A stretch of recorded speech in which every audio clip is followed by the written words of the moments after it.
انتهت قصة ليغا، قصة لن تمحى من ذاكرة العشاق. ليغا كان عنوانها الشك أكثر من اليقين.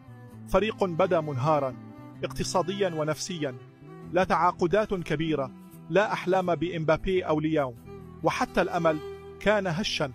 برشلونة كان يختنق تحت ثقل الديون، ورابطة الدوري لا تساعد بل تزيد الخناق.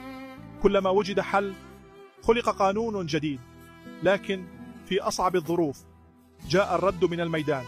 ثلاثية محلية نظيفة، كأس الملك، كأس السوبر، والليغا، بأقدام أطفال من لاماسيا ومراهقين لم يغادروا مقاعد الدراسة بعد، وحارس ظن الجميع أنه على أعتاب الاعتزال. ريال مدريد بأغلى النجوم شاهدوا المشهد من بعيد، ورغم وداع دوري الأبطال كان الخروج مغطى بظلال صافرة مثيرة للجدل.